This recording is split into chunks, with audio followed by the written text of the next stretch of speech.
Hello friends, Java language सीखने की series में आज हम लोग देखने वाले मेथड्स क्या होते हैं। ये भी one of the most important topic है, ये हर जगह काम में आता है। तो मेथड्स बेसिकली एक ब्लॉक ऑफ कोड होता है। ब्लॉक ऑफ कोड कहने का क्या मतलब है कि एक ब्लॉक के अंदर इसको हम लोग लिखते हैं, इसका कुछ स्पेशल सिंटेक्स होता है, तो वो अभी हम लोग देखने वाले हैं। साथ ही में इसका यूज हम लोग क्यों करते हैं, इसका यूज हम लोग इसलिए करते हैं ताकि एक कोड को हम लोग बार बार यूज कर सकें। फॉर एग्जाम्पल सपोज आपको 2 नंबर का सम करवाना है, तो उसको आपने एक बार क्रिएट कर दिया, अब आप उसको नंबर ऑफ टाइम्स कॉल करवा सकते हो। तो इससे क्या होता है, आपका टाइम सेव होता है, आपको ज़्यादा कोड लिखना नहीं होता, आप एक ही कोड को बार बार यूज कर सकते हो। ये बेसिकली आपका कॉम्प्लेक्सिटी रिड्यूस करता है और आपका कोड ऑप्टिमाइज रहता है, मतलब कोड का लेंथ हमेशा छोटा रहता है। तो इसका सिंटेक्स जो है वो बेसिकली क्या होता है, सबसे पहले होता है रिटर्न टाइप, उसके बाद यहाँ पे होता है मेथड नेम, उसके बाद यहाँ पे पैरेंथेसिस, यहाँ पे कर्ली ब्रैकेट, और इसके अंदर हम लोग स्टेटमेंट वगैरह लिखते हैं। लेकिन यहाँ पे 2-3 चीज़ें ऐड कर दिया जाता है। कहीं कहीं पे आपको मिल जाता है स्टैटिक कीवर्ड, जो इसके पहले लिखते हैं, और इससे पहले हम लोग ले लेते हैं मॉडिफायर्स। तो मॉडिफायर्स में बेसिकली आपका होता है पब्लिक, प्राइवेट, प्रोटेक्टेड, और 1-2 और होते हैं, तो वो हम लोग आने वाले वीडियो में देखने वाले हैं। तो यहाँ पे आपको मॉडिफायर्स मिल जाते हैं।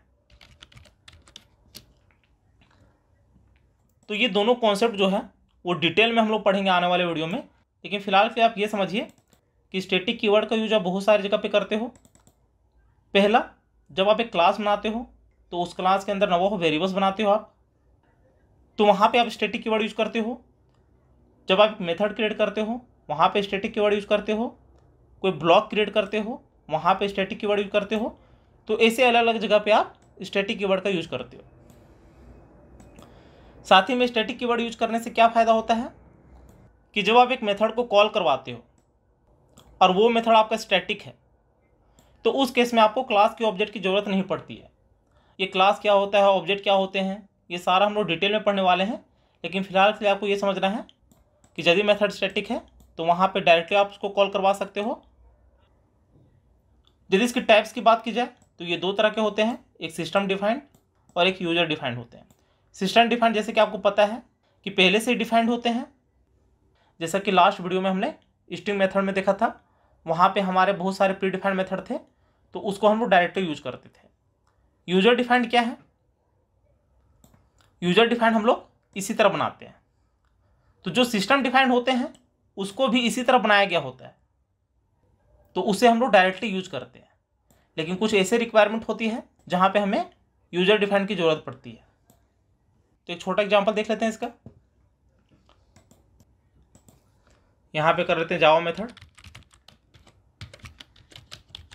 पब्लिक स्टैटिक वॉइड में फिनिश। तो यहाँ पे आप अलग से क्लास क्रिएट करके मेथड बना सकते हो, तो वो हम आने वाले वीडियो में देखेंगे। लेकिन फिलहाल के लिए हम लोग ये जो प्री डिफाइंड क्लास है, जो फाइल क्रिएट के दौरान क्रिएट होता है, तो यहीं पे हम लोग मेथड बनाएंगे। तो आप चाहो तो यहाँ पे भी बना सकते हो या फिर इसके बाद क्रिएट कर सकते हो। तो सपोज हम यहाँ पे क्रिएट करते हैं, तो सबसे पहले मैंने आपको बताया यहाँ से लेते हैं रिटर्न टाइप, मेथड नेम। तो रिटर्न टाइप हम लोग ले लेते हैं वॉइड। वॉइड का क्या मतलब है कि हम कोई भी वैल्यू रिटर्न नहीं करवा रहे हैं, इसको भी हम लोग आराम से समझते हैं। यहाँ पे कर लेते हैं प्रिंट हेलो, आप कुछ भी रख सकते हो, पैरेंथेसिस, कर्ली ब्रैकेट, एंटर। यहाँ पे कर लिया SYSO कंट्रोल स्पेस एंटर। यहाँ पे हम कर लेते हैं हेलो इंडिया। इस मेथड को यहाँ से कॉल करवा लेते हैं इसके अंदर। अब यहाँ पे देखिए, मैंने आपको बताया था स्टैटिक कीवर्ड। तो जब भी आप एक स्टैटिक मेथड बनाते हो तो याद रखिएगा कि एक स्टैटिक मेथड ही एक स्टैटिक मेथड को कॉल कर सकता है। तो जब आप एक फाइल बनाते हो तो उस केस में जो आपका मेन मेथड होता है वो बाय डिफ़ॉल्ट स्टैटिक होता है, तो ये एक स्टैटिक मेथड को ही कॉल कर सकता है। तो इसलिए आप यहाँ पे स्टैटिक कीवर्ड देते हो। तो इससे आप देख सकते हो यहाँ पे ये एरर जो आ रहा था वो रिमूव हो गया। वैसे और हम लोग डिटेल में पढ़ने वाले हैं कि क्लास के थ्रू हम लोग कैसे मेथड बना सकते हैं, वहाँ पे स्टैटिक कीवर्ड नहीं देते हैं तो उस केस में कैसे ये रन होता है, तो वो सारी चीज़ें हम लोग देखने वाले हैं। लेकिन फिलहाल के लिए इसको रन करवाते हैं। बस यही करना होता है, आपको एक मेथड क्रिएट करना होता है और इसको डायरेक्टली यहाँ पे कॉल करवा लेना होता है। तो देख सकते हो यहाँ पे हेलो इंडिया आ गया। तो ये हमारा एक सिंपल प्रोग्राम बन गया है। अब यहाँ पे आप कुछ भी प्रिंट करवा सकते हो। अब इसको जितने भी टाइम चाहो आप कॉल करवा सकते हो, जहाँ पे भी नीड है आप कॉल करवा सकते हो। इससे क्या हुआ कि आपको फिर से ये वाला मेथड क्रिएट नहीं करना पड़ा, आप एक ही बार बना के बार बार कॉल करवा रहे हो। तो देख सकते हो यहाँ पे इसने 3 बार प्रिंट कर दिया है। तो ये हो जाता है आपका मेथड। अब यहाँ पे मॉडिफायर्स नहीं लिए हुए हम लोग, वो हम लोग आने वाले वीडियो में लेंगे जब हम लोग क्लास एंड ऑब्जेक्ट पढ़ेंगे।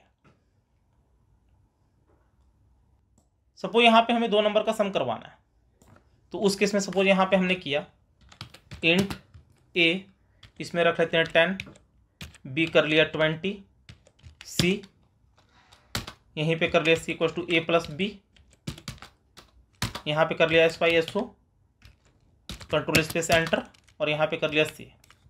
यहाँ पे सिंपली कर लेते हैं प्रिंट सम, और प्रिंट सम के नाम से हम कॉल करवाते हैं।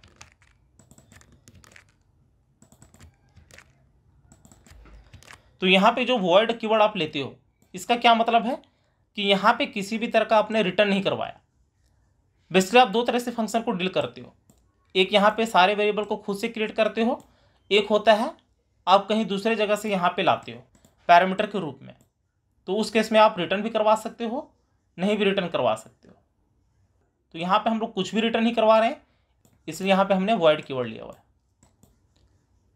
तो यहाँ पे जब रन करवाओगे तो ये सम कर देगा। तो दे सकते हो यहाँ पे 3 टाइम्स आ गए। तो वो पैरामीटर के थ्रू हम लोग कैसे पास करते हैं डेटा, वो भी हम लोग आने वाले वीडियो में देखेंगे। तो उम्मीद है ये वीडियो आपको जरूर अच्छी लगी होगी। यदि अच्छी लगी होगी तो चैनल को शेयर और सब्सक्राइब जरूर करें, साथ ही बेल आइकन को भी प्रेस कर लेना, ताकि जैसे मैं अपना वीडियो अपलोड करूँ उसकी नोटिफिकेशन आपको तुरंत मिल जाए। Thank you, happy learning.